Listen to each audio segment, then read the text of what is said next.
You know, back when I was in the academy, we would follow every toast with a song.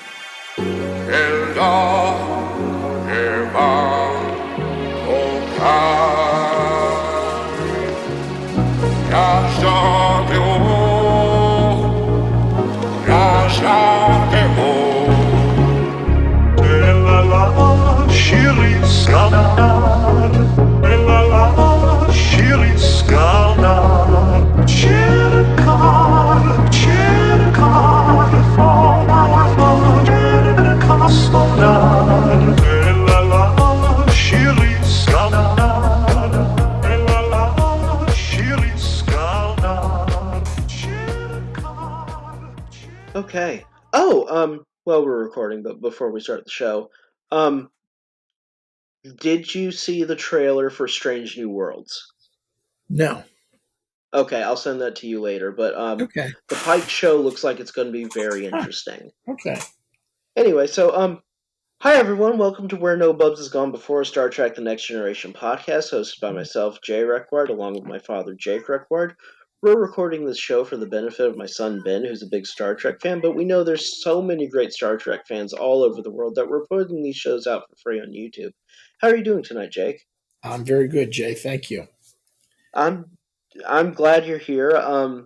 Tonight we're reviewing Star Trek: The Next Generation Season 3, Episode 3, The Survivors, which debuted on October 9th, 1989. The star date is 43152.4 in the year 2366.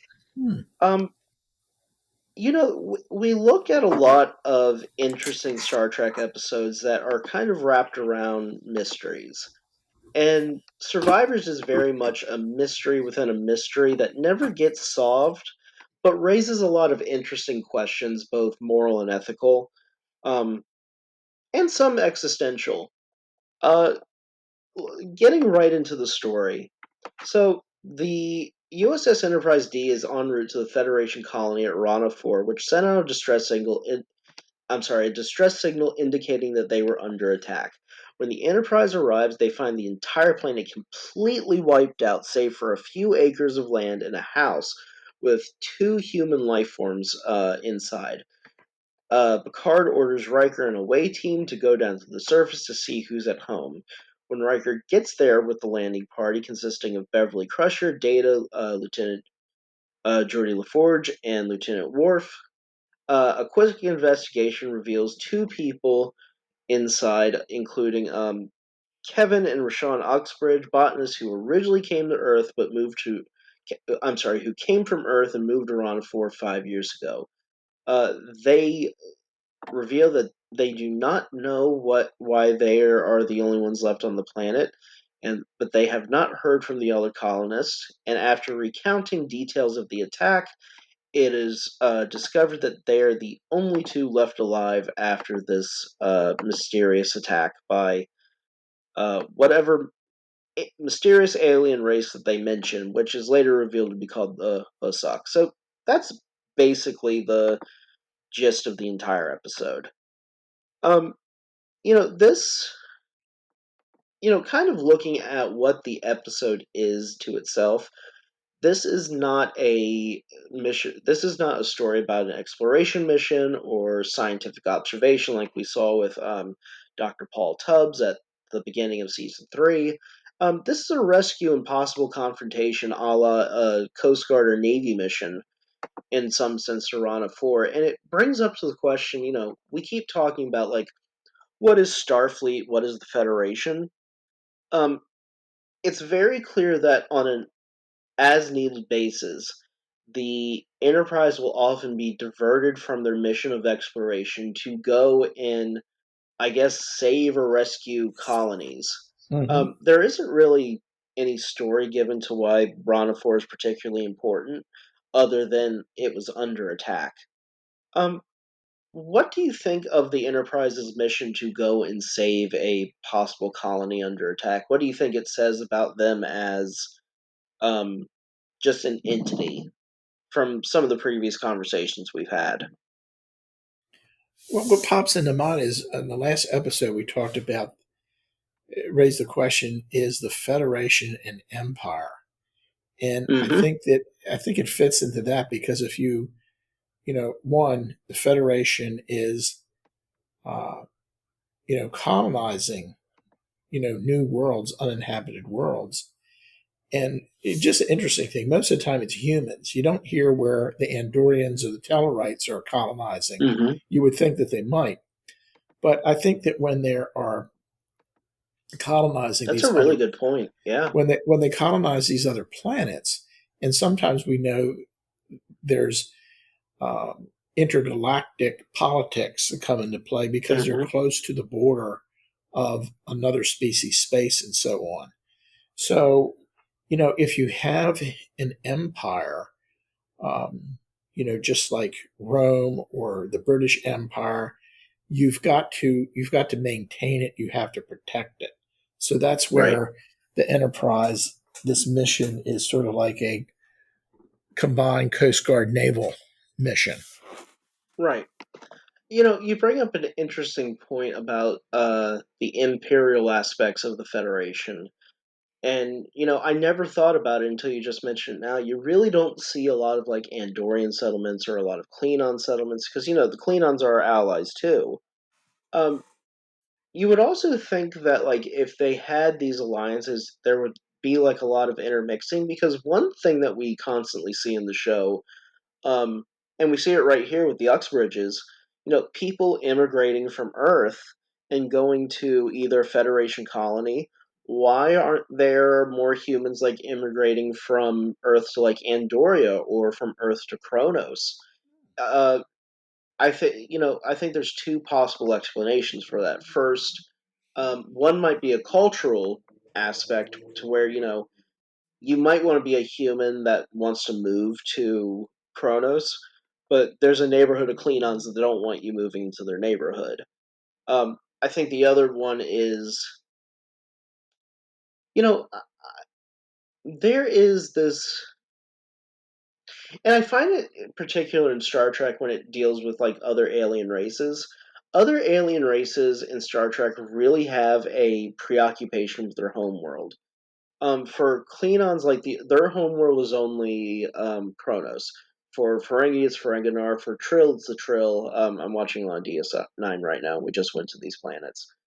But like, even when this Federation is dealing with the aspect of Earth, like, yes, Earth takes priority, especially if it's threatened.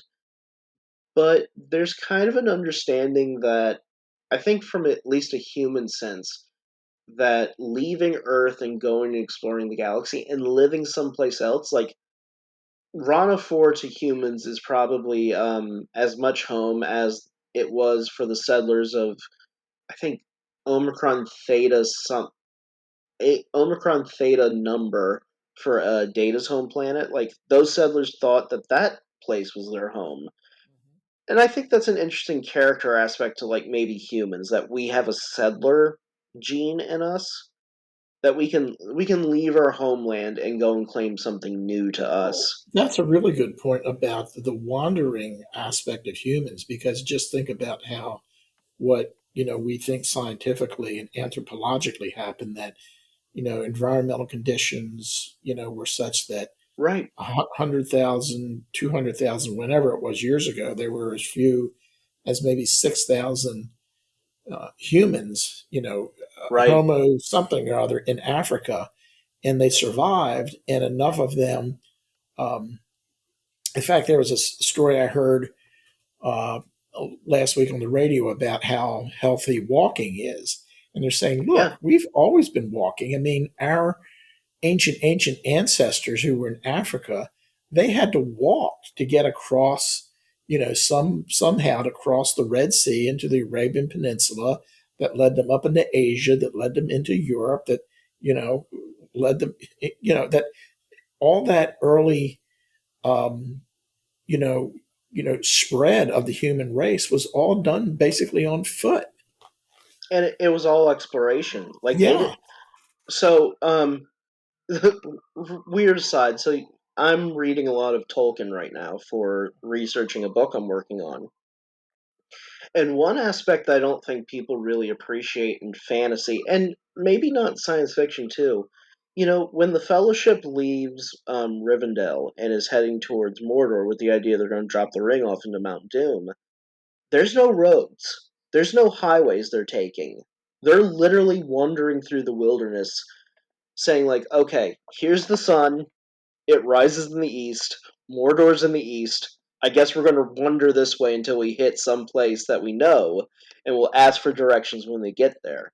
Like that's the literal path, and it's literally they don't have a map, they don't have a compass. They have the memory of Gandalf the Grey and Aragorn to get them from point A to point B, and it's literally their memory alone.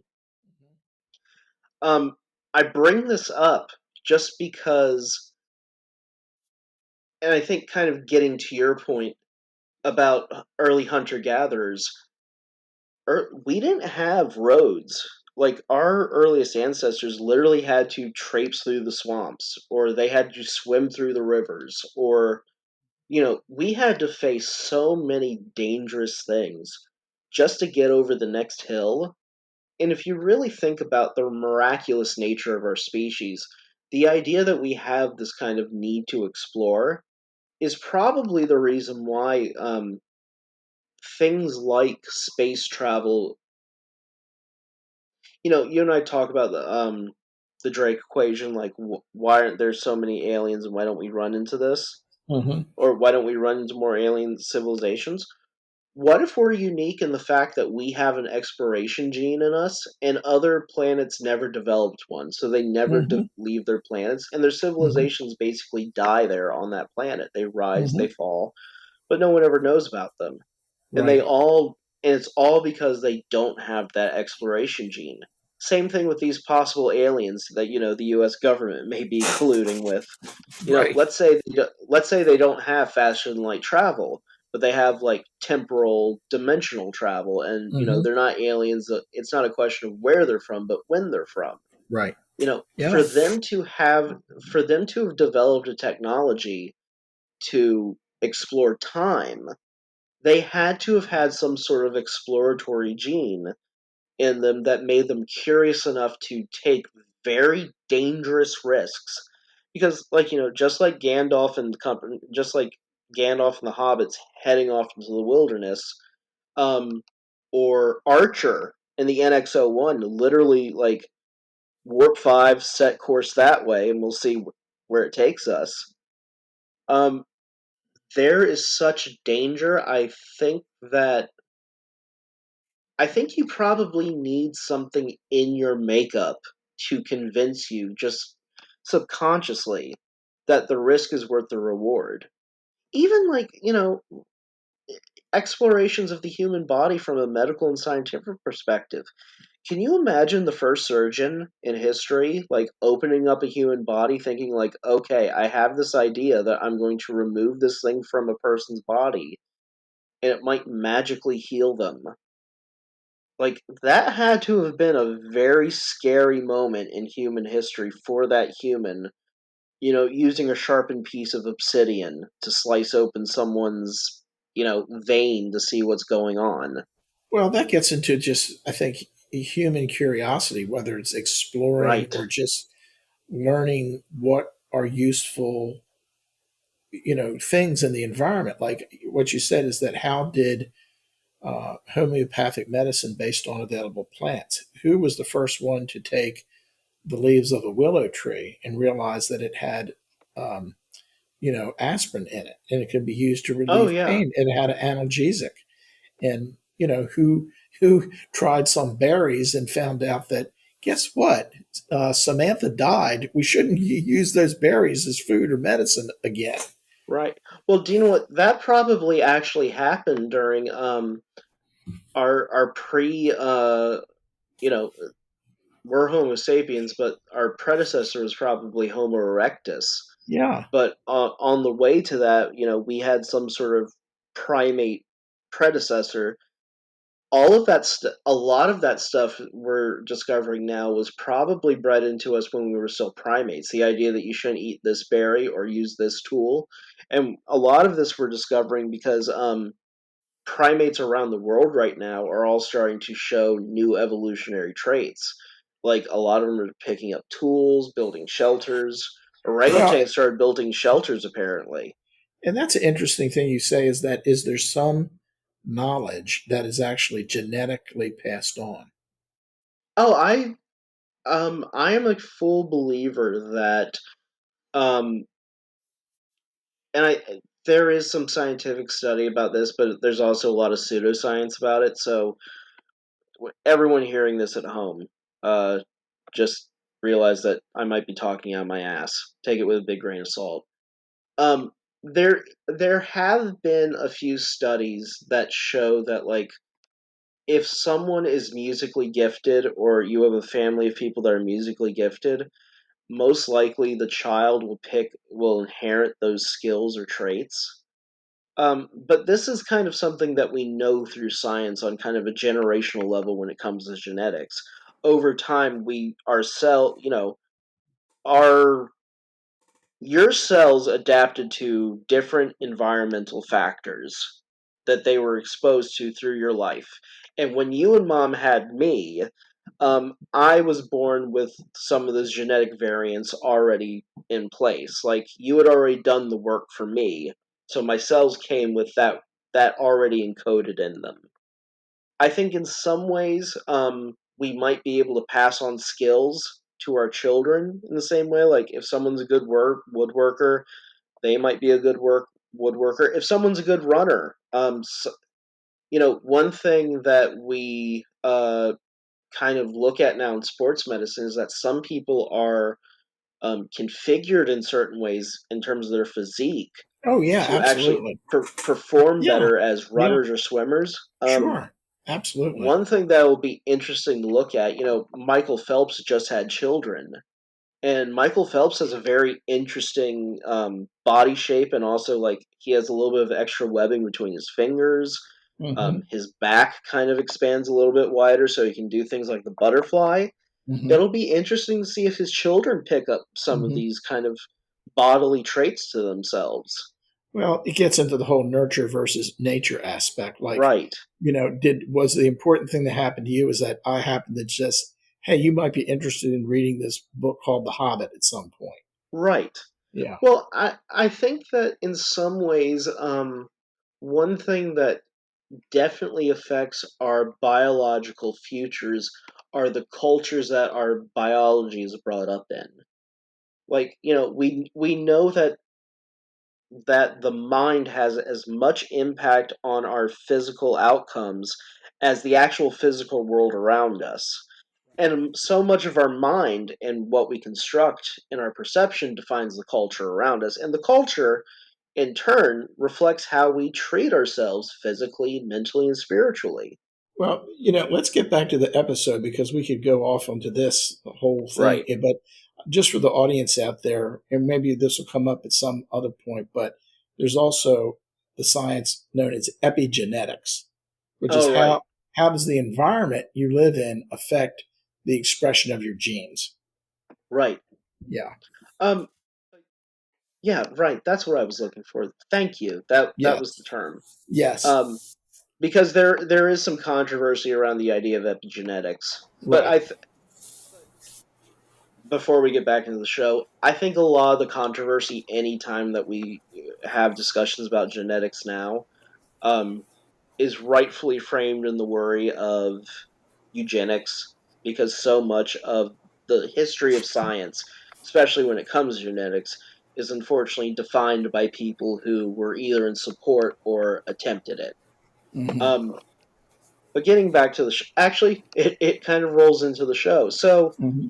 immediately when they discover the Uxbridge is down on the surface, a lot of weird things start happening.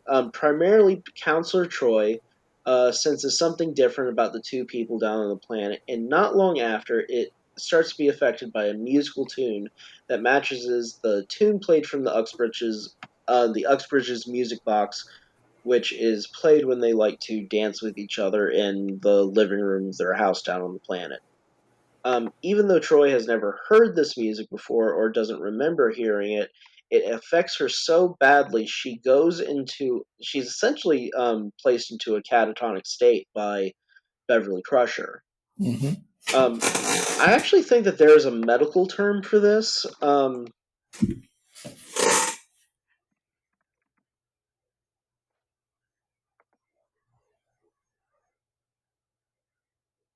There's something called stuck song syndrome when like you can't get a song out of your head or a Oh, musical hallucination. yeah, I haven't heard of that. Yeah, Margaret was actually telling me about it. Everyone, Margaret's my wife at home. But when she was a neuro, when she was working on neurosurgery teams, like they would talk about weird stuff like this, and some people actually can develop a syndrome where they can't stop hearing a song in their head. It's actually connected to tinnitus a little bit. But I think that this was actually a pretty good plot device because it later turns out, when we discover who Kevin Uxbridge is, which we're getting to, one of the reasons Kevin Uxbridge put this tune in Troy's head was so she could not sense who the Uxbridges were down on the surface, which I think is a good transition to when Riker comes down, he immediately wants to understand why the Uxbridges were left alive and why they are still there on the planet. And I think everyone in this episode is pretty good in terms of sensing that the Uxbridges really are different from the get-go. Um, Part of that is, and to complement this episode, the acting of all the characters in this situation, I have to say, is really top notch. There is throughout this episode a real tension to the mystery. Like there's a sense of like even um I even Rashawn. I forget who's the actress that plays Rashawn. I've seen her in a lot of things. Characters John Anderson plays Kevin Uxbridge. Everyone, Anne Haney. Um, Anne Haney plays Rashawn Uxbridge, or the recreation of Rashawn Uxbridge. Um, Even her, like her bubbliness and her warmth and kind of openness, sets off a weird tone for everything. Next to Kevin, who is so standoffish throughout the episode. Really top notch acting in terms of creating that sort of weird kind of mysterious tension that you need in a mystery. But I think this is one thing that we can kind of step off and talk about as well. Star Trek really does have this kind of penchant for telling sci-fi stories that are really mysteries, um, wrapped up with laser guns and alien races. Um, how do you think, from the mysteries that you can think about when it comes to Star Trek episodes, do you think that there's anything unique to how the show handles mysteries, or any particular episodes that you can think of involving mystery that you liked? You just sort of we talked about this, before we started the podcast, and when we're talking about the kind of the uniqueness of this episode, and I really don't have an answer for that because now that you brought up the ideas that Star Trek handles mystery stories in a certain way, and that set things up. So I'm going to be looking at that as we progress to Mm-hmm. see if there's a pattern. So nothing Of comes to course. mind. Nothing comes to mind right now. I think the immediate one that comes to me is not actually an episode of any particular show, but the mystery surrounding the motion picture. Star Trek: The Mm. Motion Picture, when V'ger Mhm. returns to Earth, Yes. and Right. kind of the entire mystery built around, we don't know what this creature is because we can't communicate with it. I think the the type of stories that Star Trek kind of involves itself in when mysteries come into play really are surrounding by there's kind of this ineffability to the mysteries. Like you're never really going to get a clear definition of what's going on, and in many ways is as much metaphysical as it is technical or material. I think Star Trek tells metaphysical mysteries more than it tells actual, whodunits or who's the perpetrator of this murder or theft or whatever. Um, I think their mysteries end up looking at the and this I think is a good example, but I think their mysteries are more about exploring the darkness and kind of peculiarities of the human experience. Well, yeah, because it plays out in this episode because as you say, the big mystery that it starts from the beginning is how is this colony destroyed? Why are these only two people left in this little idyllic island uh, on the surface of a devastated planet?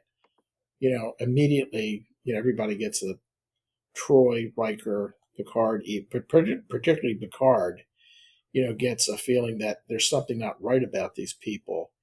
And, the answer when we get to it does kind of get into, a metaphysical and philosophical thing based upon, it turns out Kevin's not really human. And what is he?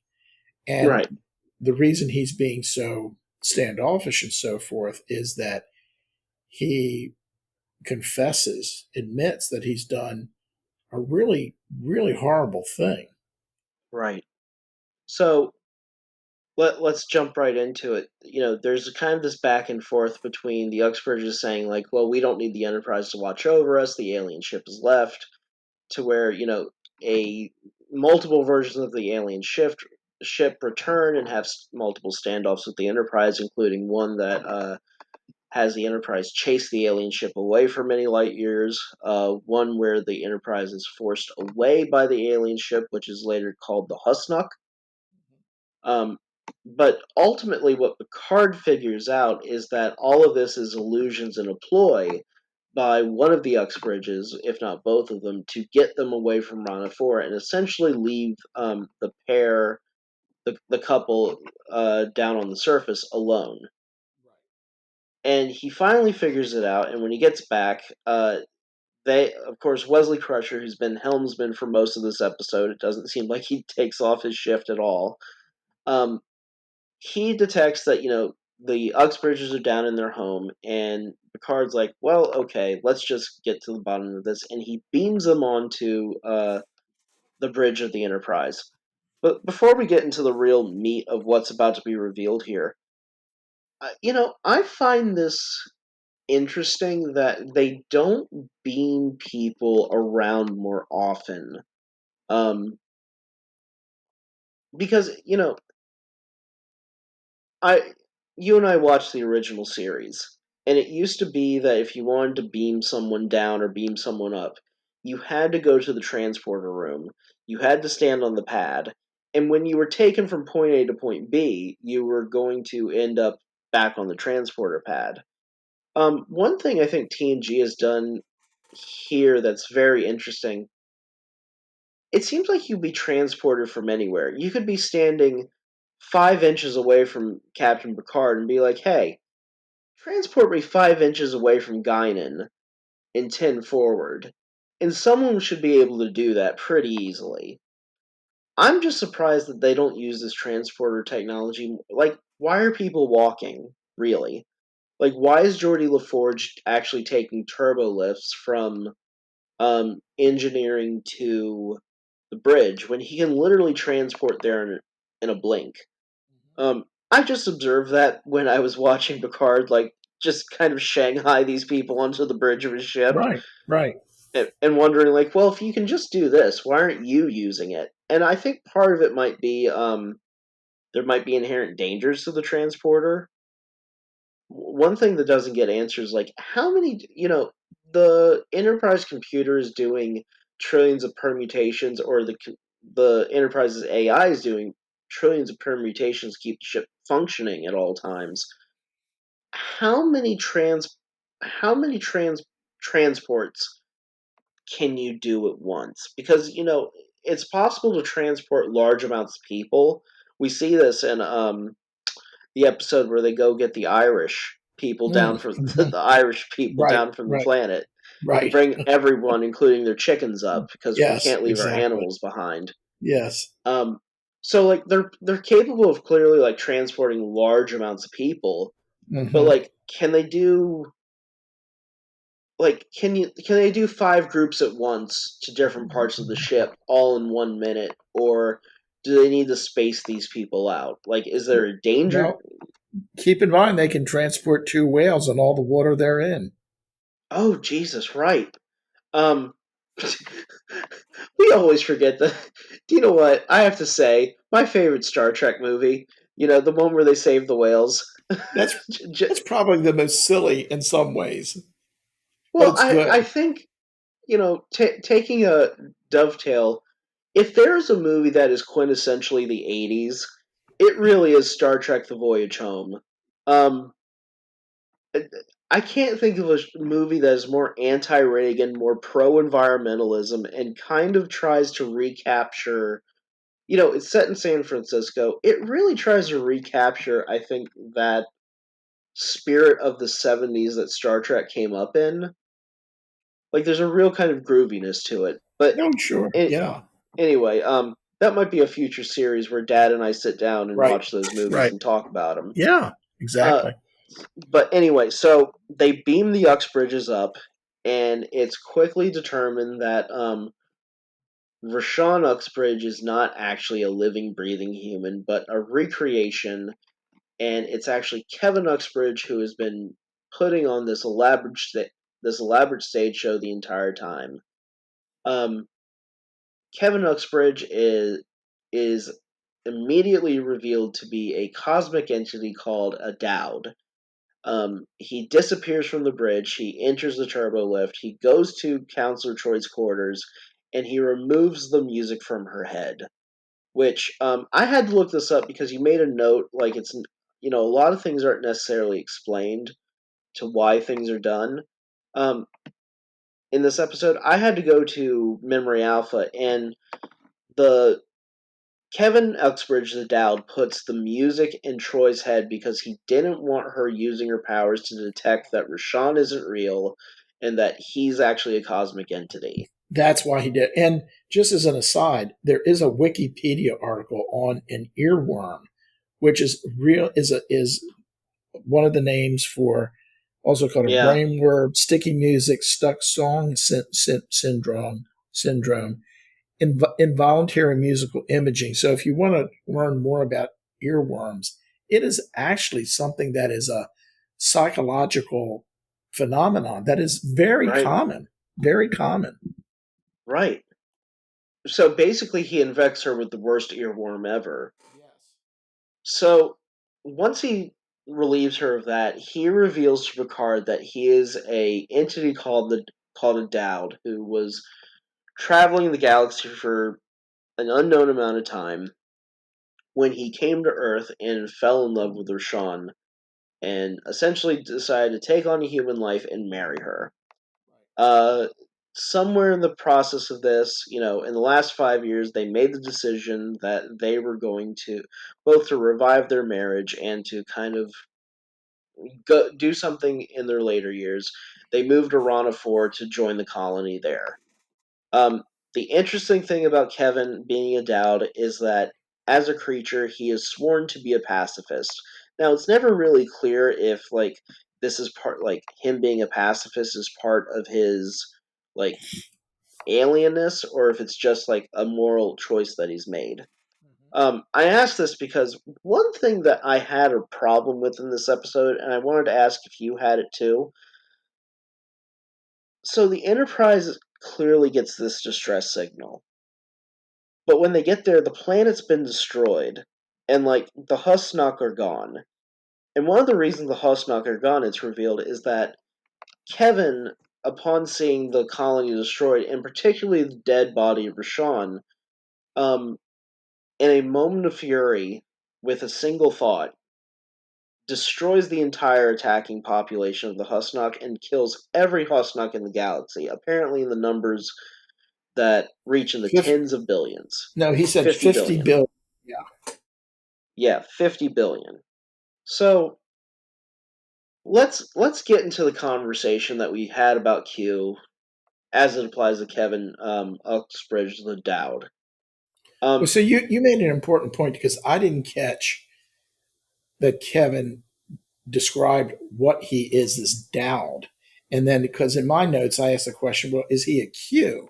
Which feeds right into what we're going to discuss now.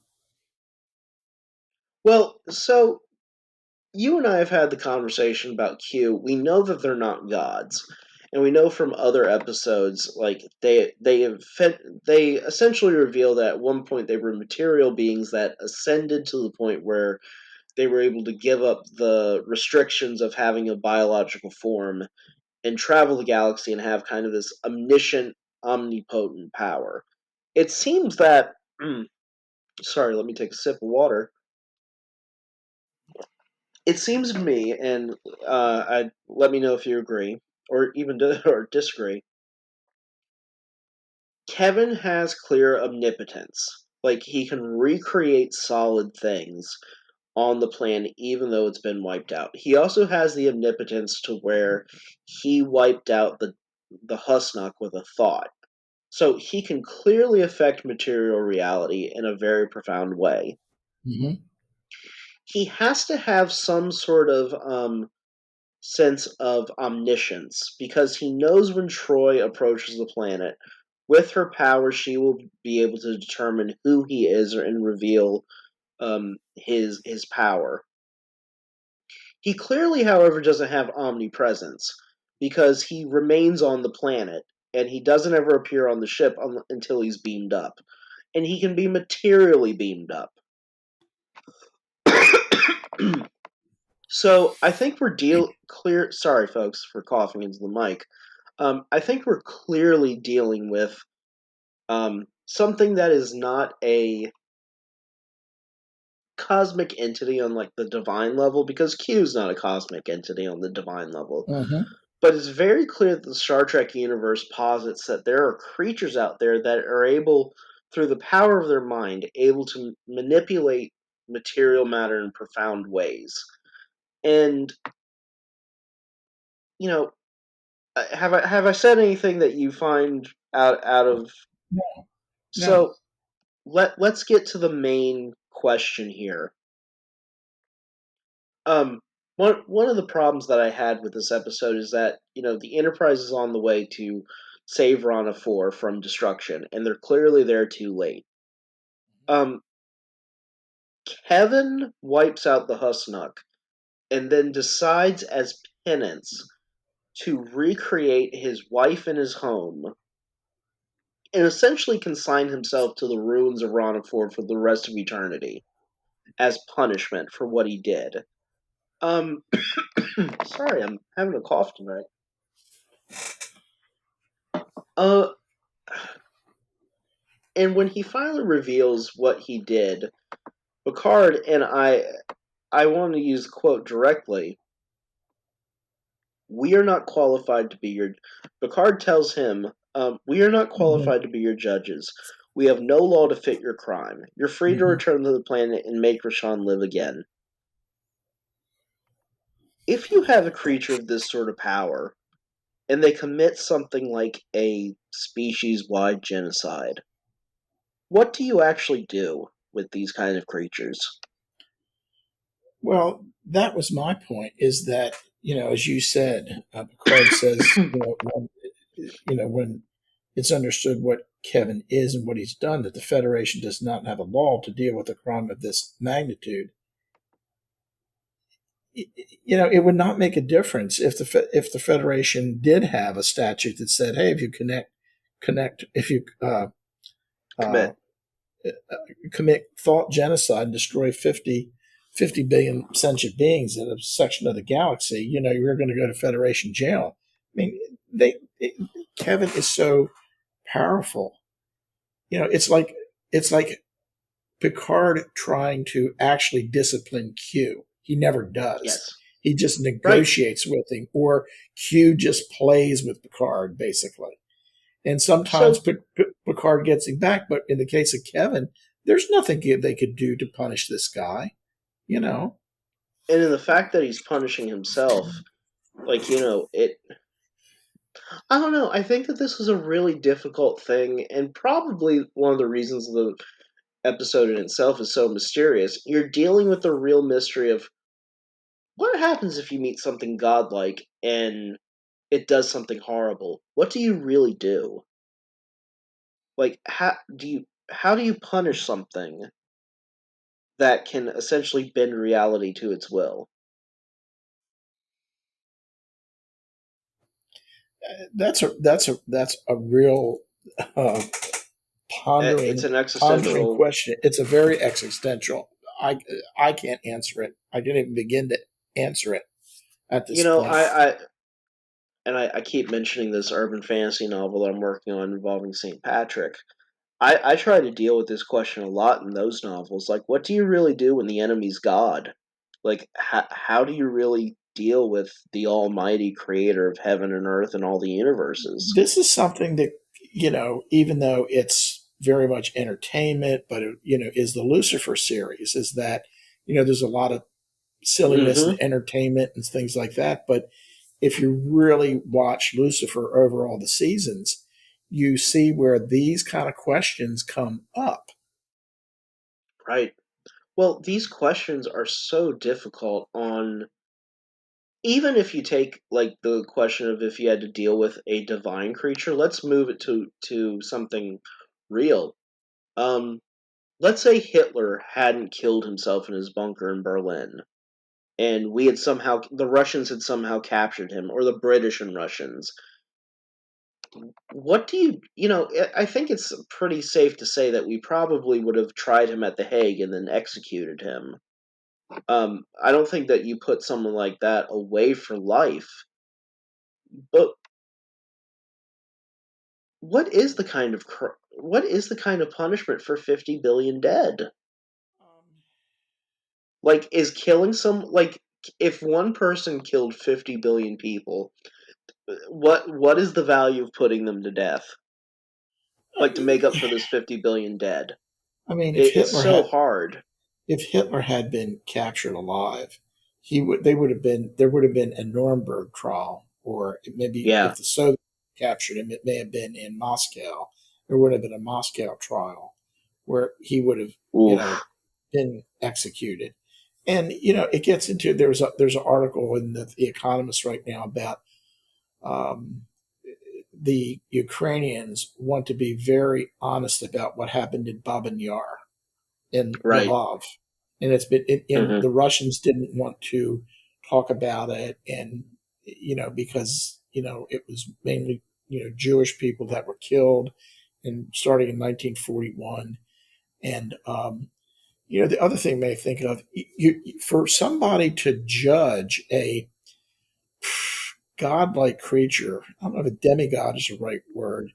I mean, this happens sometimes in the future, next generation stories where Q, remember, gets misbehaves and is thrown out of the continuum, and Right. he has to do penance to get back. So it's only fellow creatures that can judge somebody. I remember from the original series, remember they went to this one planet where there was an entity there that was Apollo. That was Oh the yeah, I actual remember. entity that was the Greek Apollo, and they were a demigod, but they weren't really gods. They were Q-like in a way, and the way Apollo mistreated, the Enterprise crew and his abuse of the one woman and so forth, he ended up getting punished by his fellow Right. creatures. So I think the point is that if you have a entity like Kevin, the only way that you're going to be able to judge and punish that person, is if fellow creatures, fellow entities at their level can do it. It sounds like Kevin was alone. So Right. since he broke his commitment to pacifism and not harming people and so forth, he really did. He I didn't think about this, but I think you're right. I think he will punish himself as long as he exists. Do you think that makes him redeemable? Like his willingness to punish himself and like isolate himself because of his crime. Do you think that like after his actions he is in any way redeemable? I think that's a real tough one. Well, that is a Because the tough one. Husnock, let me play devil's advocate for a second. Let me do a horrible thing and play devil's advocate on the side of a genocidal creature. Because Kevin is now a genocidal creature. The Husnock showed up. He even says at one point, and I have a quote here. Oh wait, where's that quote? Oh, there's that quote. Haha, quotes.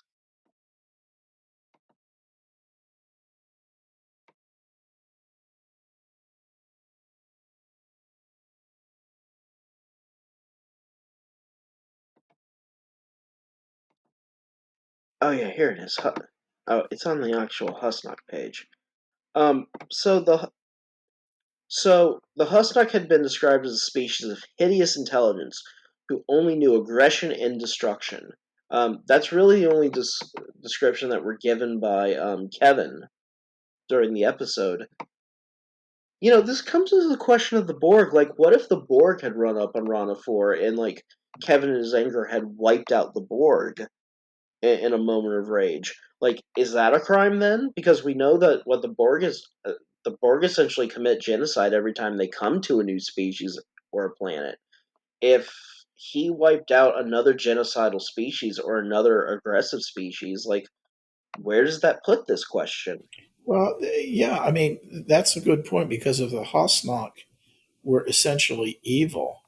And if you define the Borg in the same manner, and you have an Mm, entity that has the power to remove what most species would agree on is an evil, um, something that is bad, for lack of a better yes. term. Is does that redeem the person because they've actually, you know, removed a disease, remove a pathogen from you know, the galactic environment. I mean, the other thing, something gets in my notes a little off, is if somebody came in 1944 and Hmm. it was known how evil the Nazi regime is, and an I was entity going to like bring this Kevin, up. and an Yeah. entity like Kevin just said, I'm going to make all these MFs go away. Would that be a bad thing? I was just thinking about this. Like, thank you for bringing this up because it was literally in my head, and I was going to Well, ask well, this well, next. well. The whole thing of the article I read about Bob and Yar also kind of Yeah. made me think in that direction. Well, like, I think, and this has been my stance, and it'll probably be, I don't see how it will be controversial for listeners out there, but if it is controversial for you listening out there, the only thing I can say to you is fuck you. Um, when you have an ideology that believes that it's okay to not only kill like 6 million Jews, but 6 million political dissidents, gypsies, people of alternate faiths and religions, people of disabilities and dealing with mental and physical handicaps, um, like, what room should we actually give these fucking people in terms of consideration? Like, I know that sounds harsh in terms of, like, Jay, they're human beings, but if you have an ideology that base itself on the idea that other human beings are worth destroying because they're not good enough, like, aren't the bets off for those Well, people that believe that? when we did the podcast for episode 1 of season 3, and I think this was recorded. I went a little bit off on. I think you recorded it Oh about yeah. the Oh yeah. evil my perception of the evil of the Taliban. So if the Taliban go back to completely go Right. back to their pre 9/11 uh, society, if somebody came along and said, I'm going to make them disappear tomorrow. Would that be a bad thing? When you think about all the women that would save, that all the people that want a modern democracy, all the children that would protect, yeah, Education. it becomes a very difficult question. Really, ultimately, and this is another aside.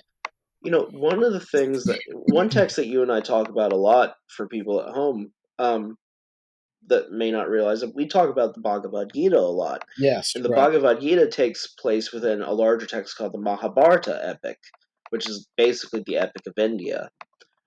One of the things that Krishna says that he has come to do when he brings about the Kurukshetra war is to completely wipe out evil from the world. And he's like, I'm not talking like on a philosophical level. Like, I'm literally here to kill all the bad guys and make sure all the bad guys are dead. And he's like, this is how we restore Dharma. Like, at some point, there are going to be people who are so evil. Like, the only way you get rid of them is by getting rid of them. In some ways, it's interesting because Picard is not taking a stance on this.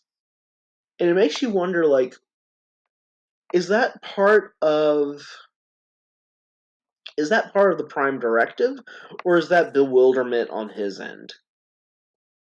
Because one thing that we could ask, as it relates to Star Trek, let's say you're out there exploring the galaxy and you come upon a warp capable civilization, or let's say you come upon two warp capable civilizations, and you have the Prime Directive, and they both make contact with you, but you suddenly determine like they're in the middle of a brutal, bloody war with each other, and they're willing to wipe each other out. Does Picard, by standards of the Prime Directive, you're not even supposed to involve yourself in that. Um, the Federation had nothing necessarily to do with Kevin's wiping I out the think Husnock. I think Picard in this case, and part of it's practical because it was the end of the show and they didn't have much time. Yeah, I think they right, kind of left it open. But if you go back again to your original series, there was, I forget the name of the episode. There was the one um, episode where the Enterprise goes to this one planet and it's at war, has been for hundreds of years with another planet, and they've made it all neat and clean because it's all computerized, and right. somebody in a city has been hit by a bomb or a beam of some sort, and Oh, people I have to remember this report one. Yeah, to a disintegration chamber, and Kirk gets pulled into it. He kind of is pulled into breaking the Prime Directive because the people, when he goes down on the planet, they're X'd out to be exterminated, and he's not going to accept that, and he shouldn't. right, And then he decides, well, I'm going to end this because I'm going to turn on I'm going to break the machines so that you're not complying with the treaty that you need to have 1,000 people exterminated today. So then the other planet's going to get mad and they're going to pull out the real weapons. So you're going to have a right, real war instead of this neat bullshit that you've been dealing with for years. And right, he makes them realize that, well, maybe we need to sit down and talk peace because this is stupid. right. Well, like, I think you bring up a lot of really good points by citing that episode. I know which episode you're citing too. I just can't remember it. Good job I think citing the original series I tonight. think the Like, you've planet was done. I think the planet was Vindicar, as I recall, something Yeah. like that. Yes, it was Vindicar. Like, holy shit, great job, Dad. Like, I don't remember all this. Uh, I think on one hand, we've kind of been dancing around the issue a little bit. I think ultimately what you have to measure are the general intentions of what you come across. Like, when you come across Kevin didn't want to kill those people. He made a mistake, and he even admits that he like made a mistake. It's a moment of weakness that I had Yeah. this thought like wipe out all the Yes. Husnock Right. versus the society on Vindicar that is basically fetishizing an agreement to the point where they're knowingly exterminating people every It, day. it's a ritual suicide. Well, It's a great societal suicide. Yeah. great terminology. I think that that's the real difference here, where I think you have to measure like the overall impact of, like, the Nazis in many ways were like committed to a cultural and societal suicide. Um, and I think at some point you have to measure like Hitler loved his Götterdämmerung. He got it. exact, Just yeah, like just like in a Wagnerian opera. exactly, yes, Twilight of the Gods. right. Um, they all want a blazing, glorious, bloody end. Um, but I think for the most part, like Kevin didn't want one, and for that fact alone, like maybe he is redeemable. But I Interesting think that point. I think that we've dealt with a lot of big, heavy questions tonight, and we've had a really good episode. Yeah. Um, thank you so much for joining me. Everyone at home, thank you for joining us as well as always. We're going to wrap up tonight, and we will return next time for Star Trek: The Next Generation, Season 3, Episode 4. A particular favorite of mine, and one that will get into the Prime Directive directly. Who Yes. watches the Watchers? Yes. Um, Dad, thank you so much for another Thank great you. episode. Thank you. Good Okay, have night. a good night. All right. Bye bye.